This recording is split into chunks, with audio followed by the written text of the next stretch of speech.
I didn't know what rolling meant. I didn't know anything, so I'm mouthing everyone else's lines. And you're swinging wildly. You're still doing pantomime in school, so you're like, it's kind of every line was injected with crazy excitement, happiness, anger. So every emotion I could cram into that, I would try. Right.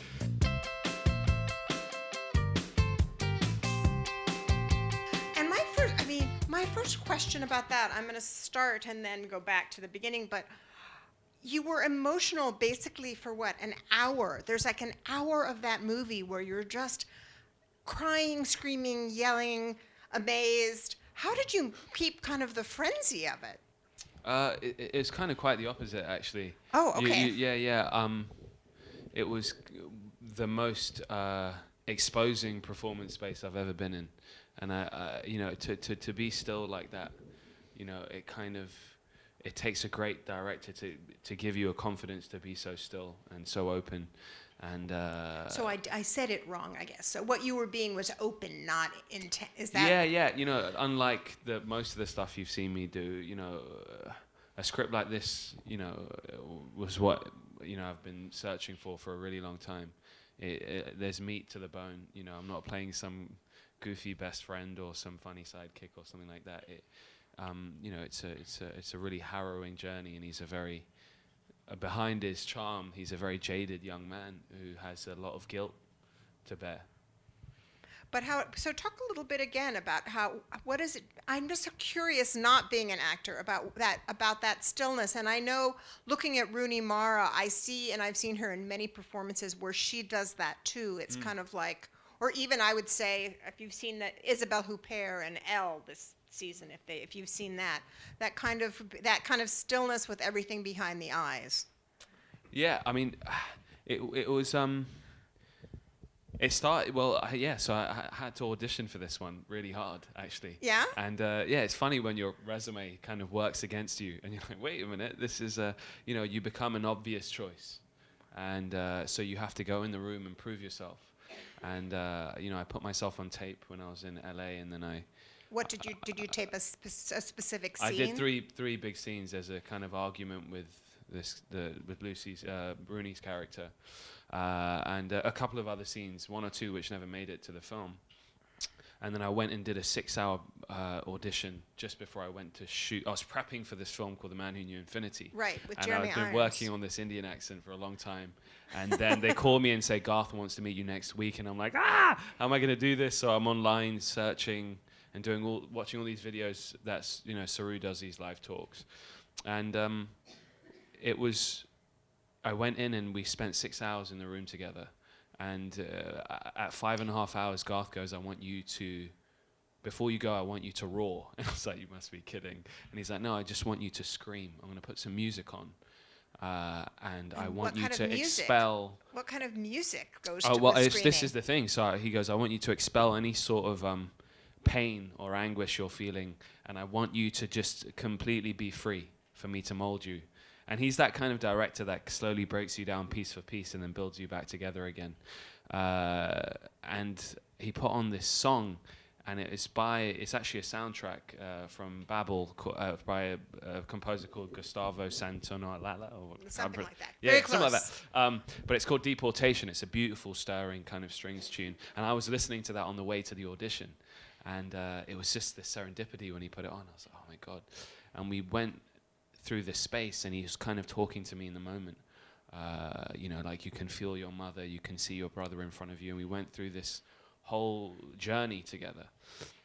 And, as soon as I got the role, he said, look, I want you to come in to a performance space that you've never been before. We don't want to see that kid from Slumdog. We want you to grow up, And so it was 8 months. I called up my manager and said, don't send me anything for the next 8 months.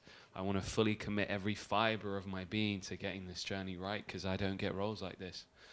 It's a fact. Why don't you talk about that you don't get roles like this? Yeah. So anyway, to finish that off, it was sure. it was 8 months of the physical training, the accent, and all that, and then I went to India 3 weeks before we started filming, and that was when I started to travel the trains, and I would watch the landscape change, and I basically was doing a pilgrimage as a character, and trying to trace those footsteps. I wrote diaries. I went to the orphanages. And Garth would give me these very strange exercises, like staring in front of a mirror for an hour. And What does that do? Like, what does that do? Yeah, you feel like an idiot. Aren't you curious what that's like? It's strange because the first 2 minutes is excruciating because you're used to combing your hair or popping a pimple or doing something, and then all of a sudden you find this stillness and you just look at yourself. And then something crazy happened where I started talking to myself, I started crying, and then I just couldn't recognize the person in that mirror. I saw my father for a second, then my mother, and I went to set visibly shaken the next day. I was like, Garth, what the hell? I'm a fake, I'm a fraud, I don't know who I am. And he's like, that's the point. This is just a shell, but your soul is ever changing. And that's what we're here to do, is capture this soulful performance. So I need you to... And Danny Ball always used to say that to me. I came in from Skins, and, as a supporting character, you can display attributes. Right. You can do that. You can be loud. But, to lead something in a certain way, he goes, I need you to be still so the audience can enter you through your eyes, be on this journey with you. And it's been a long time since I was able to be able to step into that performance space again. So and that is because it's hard to get leading roles. Is that? I mean, you kind of. Or look, what? man, I mean, everyone talks about typecast and all that, blah blah blue blue. I mean, everyone faces a stereotype. You can be a beautiful woman and you're going to face a box. I finished Slumdog, and that was the first film I'd ever done, and it was such a beautiful experience. And then I stepped out to an ocean of nothing. There was nothing there. As a young 16, 17-year-old kid, you're like, okay, I want to get my teeth stuck into some more work. I'm ready. I've got a taste of it. And you had this huge... I remember interviewing you, like kind of situation like this, right after Slumdog, and you were like a puppy. Like you had all this energy, and you were hugely excited because you were part of this big... This was before the Oscar. You were kind of part of this big thing that was bound to get an award. Yeah, I mean, it was bigger than any single person. Individual, yeah. And from there was nothing to follow it up with, and so there was a choice: do I not work, or do I try and work and take what's out there, so I can keep the tools sharp, so I can learn about the craft? And I chose the latter, and I thought my motto was going to be to sometimes the only way to break the mold is to take it on, and slowly as you're in that space, you can inject a difference. And with each role I've done, I've tried to shift the bar a little bit until a film like this comes out. Right. And you get to play a really modern young man. I've not got an Indian accent. The role is split into two. There's a young boy, Sunny Pawar, who's absolutely incredible, and they did they cast him first? Did they cast you first and then find him? He's a miracle. Yeah, completely. He is a miracle. It's kind of like a Satyajit Ray movie. Satyajit Ray. Yeah. Well, Sunny was picked from 2,000 kids. He'd never been in front of a camera before, he's a perfect namesake. He's a ray of sunshine, and he used to be playing on it. He doesn't really understand the art of acting, and there's a real purity to it. And Garth is this guy that, he puts him in those train stations and shoots from a long lens, and people are actually ignoring this boy.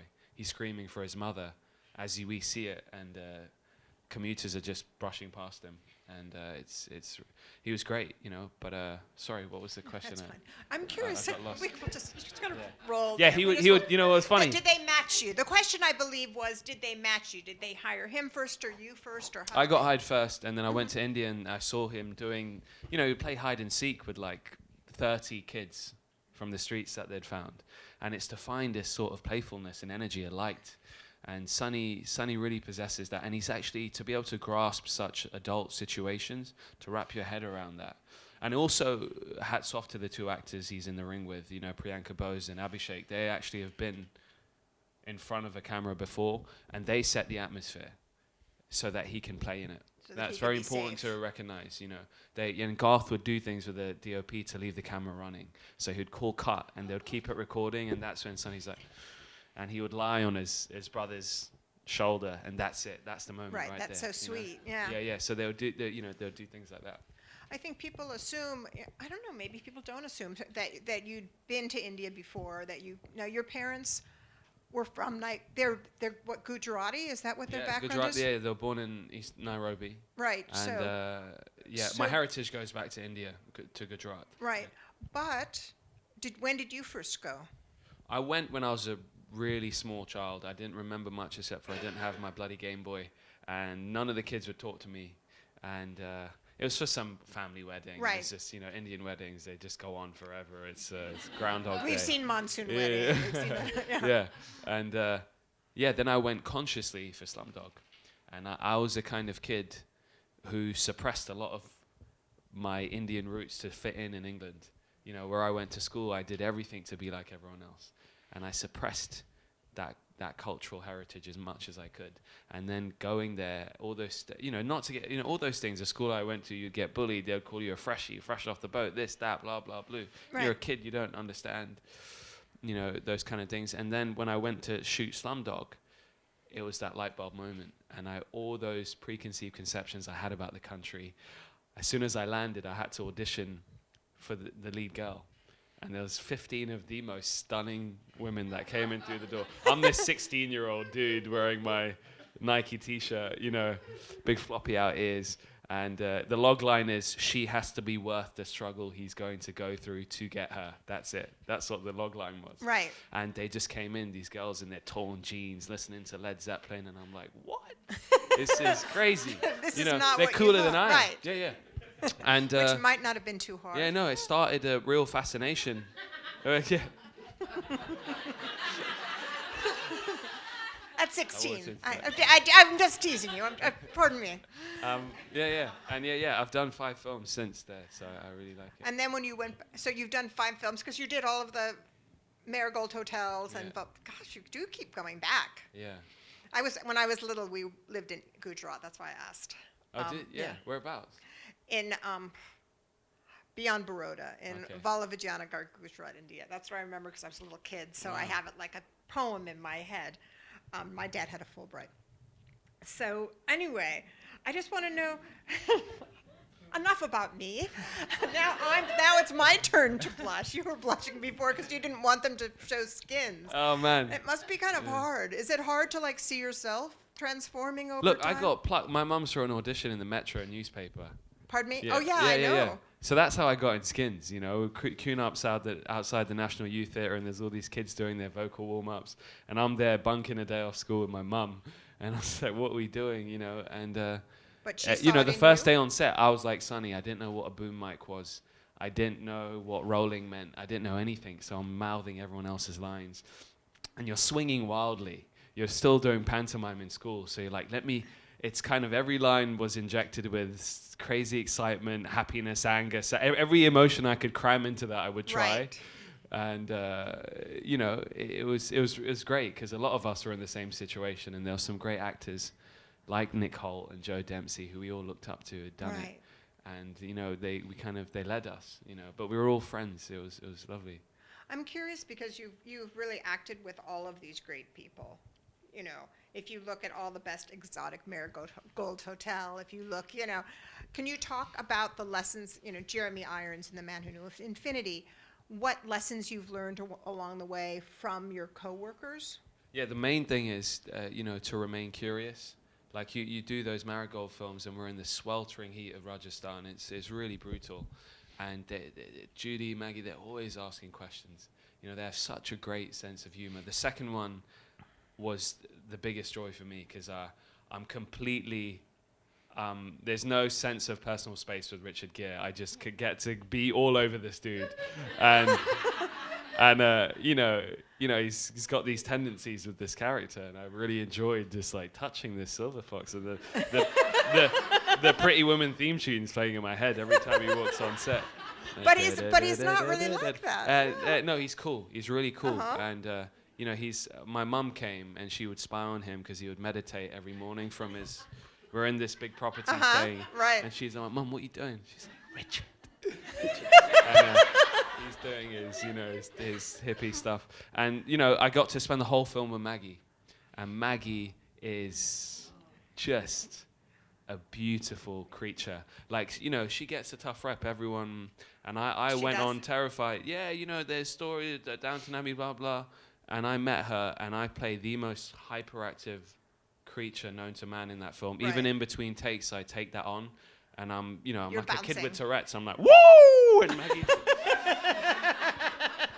she's trying to nod off in between takes, and I'm screaming, trying to keep the energy up. Right. And she was so patient with me, and complete scene stealer. Like my character rambles, and then she says something, and just rips the scene away, just like that. Right. But she used to call me my second name's Patel, and she used to call me Petal, and so that was the thing. Morning Petal, and she's just. And my mum again came to set one day, and this was the day that Maggie wasn't filming, and I had to do a big scene, so I'd left her back at the hotel, and I gave my mum strict instructions. I was like, do not ask Maggie for pictures. Just leave her alone, let her relax. It's her one day off. Right. And I come back home, and I look at my mum's camera to see what she's been up to, and she's done a whole photo shoot with Maggie, like, in this location, that location.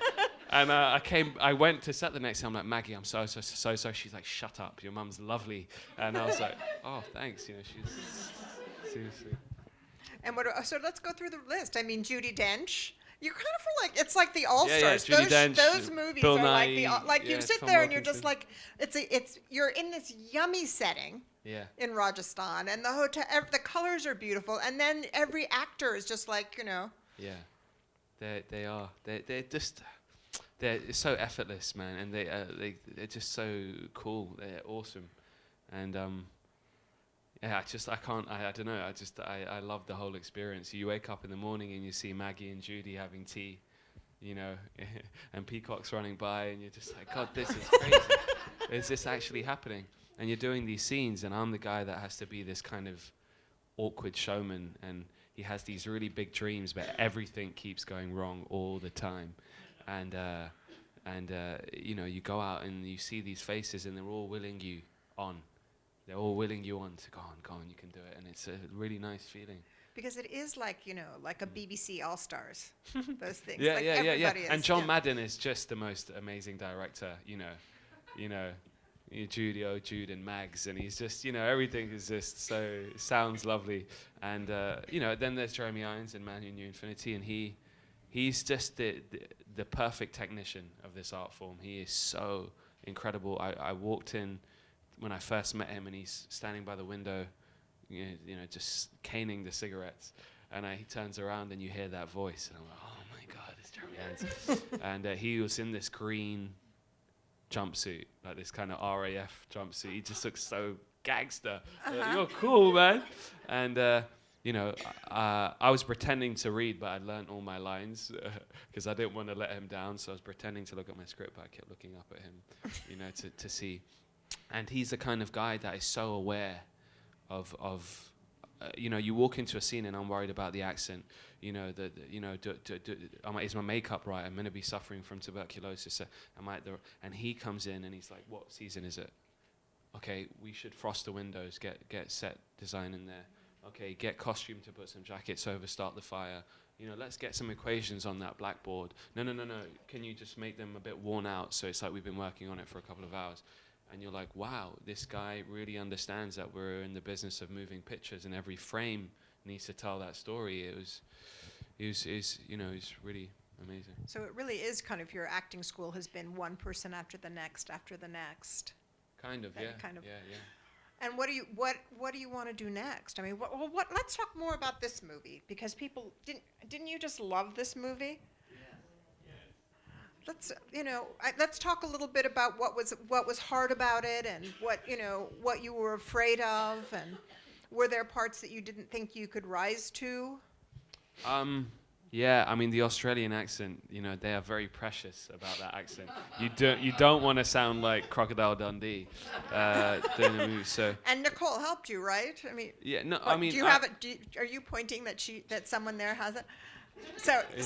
Yeah. Okay, all right. Yeah. Was it all right? And so it passed. Okay, good. Okay, good. Okay. Good. Now I had this amazing dialect coach, Jenny Kent, and she spent 8 months every day for an hour. She knew the script better than I did by the end of it. The key is to try and keep it fresh when you're constantly looking at the technicality of the accent, because to be able to think in a different voice is very difficult, But yeah, there's so many things. The first scene I shot in Lion was the last scene. So spoiler alert, if you're filming this, you're shooting the most emotionally pregnant moment of the movie, the climax, and I haven't created any sort of history with my actors, my fellow co-stars. And I flew to India. The first thing the director Garth said was, "There's a little sperm. You've been swimming up to this moment, so don't fuck it up." And I was like, Thanks. "Okay, thanks. No pressure then." Me and Priyanka, we're shooting in Indore, and there's not much to do. Priyanka plays a mother. And where is it being shot? In Indore. We were there at that time. Which is where? It's in India. I'm not good with geography like the character is. But look on Google Earth, I think is the answer. sorry, what was I saying? So you were talking about that first scene and with the Indian actress who played your mother. So we'd spend every night together in this hotel just eating food and talking about life. And Garth's like, for the next week, I don't want you to see each other. I want you to starve each other of this energy you've created. And when I see her, as you guys see her in the film, I go into this village, and they found this guy who had the best English language skills. He was a teacher in that village. And I pull out this picture, and I'm like, this is me, this is Saru. I'm looking for my mom and my sister. And he's like, looks at, okay, 1 minute, and he walks away. And I wait, and then he comes back, he goes, follow me. And I walk, and we start walking around. And the direction I've been given is everything is going to ignite a memory. So those walls you touch, that bougainvillea you pass, everything has a nostalgia. I'm walking, and then I turn around the corner, and in the distance I see these 3 figures. And as we get closer, I recognize it's Priyanka. And she's got this incredible makeup on. They've aged her. And we're like these 2 particles colliding, it was beautiful. And all the people around us, it's not a single extra, planted, and they were just feeding off this energy. They didn't understand what I was saying because I was speaking in English. And it was just a complete moment of truth. And it's the first time I felt that on a film set. And by the end of it, let's pause. It was the first time that you felt like that, yeah. I mean, it was spiritual. That's what it felt like. You felt transported. It felt like I was an avatar. Like by the end of it, we're crying and hugging each other, and then all these hands start reaching forward and touching my face, and then they start cheering and they're crying with us, and it's like, wow, it was a really nice moment. Hugely moving. Yeah. And you're also, when you look, you're like a head taller than everybody in the village. So you really kind of stand out. Yeah. So that's interesting because he goes back there an alien to India. Even though he's Indian, he was born there, he goes back an Australian. And, that's really interesting because that's what I did when I discovered India with Danny. I kind of looked like everyone, but I was still very foreign to it. And they could see the foreigner in me. Right. So, yeah. And then what other things? It seems interesting, your interaction with Rooney Mara's character, because she is certainly someone who really this is a movie where everybody has these big eyes, these big expressive eyes. Saru, the kid who plays Saru, Rooney Mara is like just all cheekbones and eyes. Yeah, great cheekbones. Great cheekbones. Rooney's amazing. Like, we got in, this is again how great Garth is. The first thing he made us do was this thing called the monkey exercise. Okay, and so what's that? I'm so nervous about meeting this actress, Rooney. And she comes in fresh off this flight, and he's like, okay, so we're going to take the lines away. And what we want to do is do a scene where you're both monkeys. And I start laughing. He's like, no, seriously. And she's really pissed off at you. And you're going to come in the room, and you're going to bring her around, make her forgive you. So I walk in, he's like, cut, what are you doing? Like, come in. Like a monkey, and I'm like, what do you mean? Like, ooh, and he's like, yeah. Like, okay. Couldn't you have screwed with him and said, like, what kind of monkey? Yeah. No, like orangutan or something, get specific? So he goes, action, so I come in, and I'm like, coming over, and there's Rooney, and she turns around, and I go and touch her, and she's like, meow, meow. And, like kind of picking lice out of each other's hair and doing such great, and I'm like, I can't believe I'm with this Oscar-nominated actress pretending to be a bloody, monkey. But what it does is it builds a tactility, and you feel totally stupid. So you both feel stupid, so that's great. That whole thing goes out the way, but it builds this tactility that you would, it's so hard to generate that in such a short amount of time, and that was special. He got us to lie on these canvases and draw around each other and then paint what we saw. And that was really interesting because what she what she painted was this guy with a bleeding heart. And like, I was like, really? Is that what you see when you see me? You and as an actor or you as a character? Just whatever we saw. Okay, all right. And I painted this blue being with a tree growing out of her uterus or something weird. And Okay. what we realized is we projected our characters on each other because Saru is this dark guy who is he's retracting from being present. He's going into this world of nostalgia and pain, and she's this force which is like, be here now, be here. You know, she's the light, and you know, stuff like that. That was really quite cool. Garth is a very spiritual kind of hippie guy. You know, he's big on coming in and giving you a long hug before a take to ground you, and that really actually was, it worked. It worked. Yeah. And you didn't go like then that night when you met at the And then we bar. opened Did you the like? big- Did yeah. you like go? Are you kidding? We had to be monkeys. Like did you just buy into it? Yeah, completely bought into it. Yeah. And he would just then you have a shorthand. You can do a scene. You know, you're doing a very intimate scene, and he's like monkey, and you're like, you know, it sounds funny to everyone else, Yeah. but to me and her, it's like, okay, I get it. That's what you want. You It's want not- us to rub our noses together. You know, you want us to, you know, that kind of stuff. Right. Well then. Sorry, it sounds weird, doesn't No, it? I love it. I love that you're talking about this because I had no. Did you have any idea? I mean, it's kind of just wild. What about then? Then it puts that scene in context when they're at the party and he really pulls physically back. Yeah. What was? How did you? What were the? Yeah. What were That's you hard for me because I got some moves, man. I wanted to throw some shapes.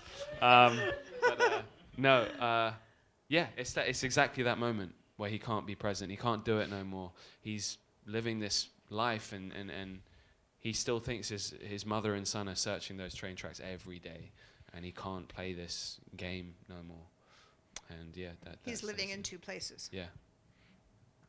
And then you did scenes with Nicole Kidman that were very emotional. Do you want to talk about that a bit? Yeah, Nicole's amazing, man. Like, you know, I'm a guy from Rayners Lane, which is at the end of the Piccadilly line, you know. And then when you're told Nicole Kidman's gonna play your mum, you're like, what? This is crazy. But she came in and we were doing such exercises, and you look across the room and you see Nicole Kidman with her sleeves rolled up, just like another student submitting to this director, and you're like, wow, that's really cool. And So she did Monkey too. Were there other things? Yeah, well, not Monkey. We did some other. I won't go on about all the weirdness, but Oh, you know, don't you want to know one more thing? But One more thing. But you know, that scene we shot was the first thing we shot. You know, when I go in that room, and I remember it was just quiet that day on set, and I walked in, and she was already sitting in that chair looking at the sea. And no one would approach her. She was just there, getting lost in the waves. And Garth was like, okay, we're going to run this scene now. And we run it and do this scene. And I was just, you know, had a front row seat to this woman opening up her gut to me. Right. And that wasn't acting. I was just crying, looking at her, listening to this, you know, beautiful thing when I'm like, you know, I bet you wish you could have had your own children.